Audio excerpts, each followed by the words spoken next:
Hey everyone, are you ready for a super fun story time? Today, we're going to learn all about a very special, very clever animal, the amazing fox. So, are you ready to open up our book and meet this clever new friend? I know I am. Let's jump right into the story. All right, here's our first chapter. Let's meet the star of our story. Okay, let's see what the book says.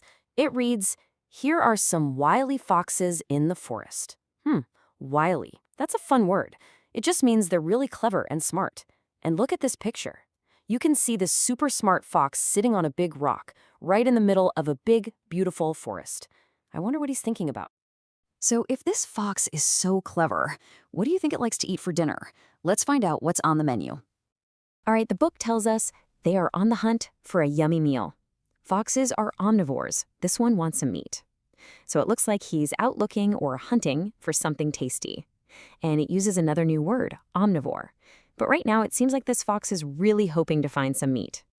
So what in the world is an omnivore? It sounds complicated, but it's actually super simple. It just means an animal that eats, well, a little bit of everything. They don't just eat plants, and they don't just eat meat. They might eat some berries, some bugs, and some meat, all mixed up. So our fox isn't a picky eater at all. That's pretty cool. Okay, so we know what they eat. Now, where do you think they live? Let's go check out a fox's cozy home. Let's read this page together. These foxes have explored along roads and in gardens. This fox has found a cozy fox box to sleep in.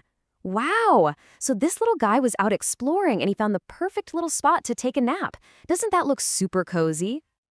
And that's the thing about foxes. They can live in lots of different places. Sure, they live in quiet forests, but sometimes they might even build a home near our towns, maybe by digging a little den or just finding a safe spot. They're really good at making a home almost anywhere. But what happens when it gets really, really cold outside? Let's see. Foxes in the colder months keep warm in winter coats. So they have their very own special coats for winter. Just look at that fluffy fur. It's like a super warm, puffy jacket that keeps out all the cold wind. But that's not all. When everything is covered in white snow, their coat helps them blend in so they're hard to see. That's called camouflage. What a clever coat. Now, you might think all foxes look the same, but they don't. There are actually lots of different kinds of foxes out there, big and small. Let's read this. There are many types of foxes. They come in red and white and black and gray. Whoa, so it's not just the reddish-orange foxes we usually think of. There are foxes that are white, like snow, and even black and gray ones, too. Isn't that neat? Okay, let's take a look at these two. On the left, we have a red fox, and on the right, that's a fennec fox. Can you spot the biggest difference between them? You got it. Look at the ears. The fennec fox has these huge ears, especially for its tiny body.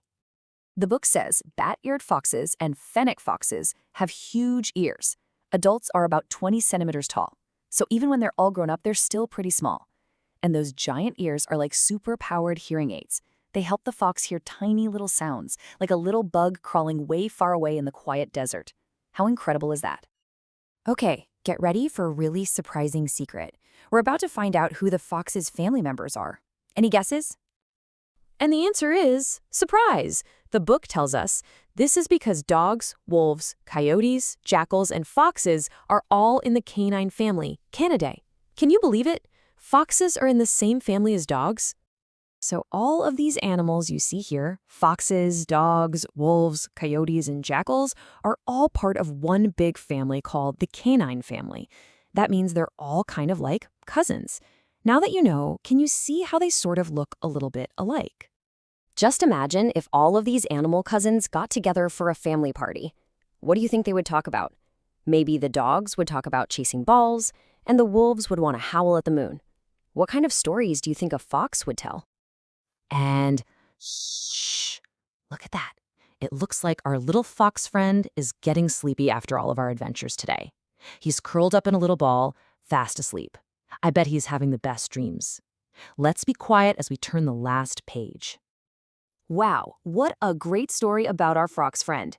We learned that they're super clever, that they eat all sorts of things, that they have amazing fur coats, and that huge secret, they're related to dogs. So what was your favorite part of our story today? Think about it, and we'll see you next time for another story. Bye for now.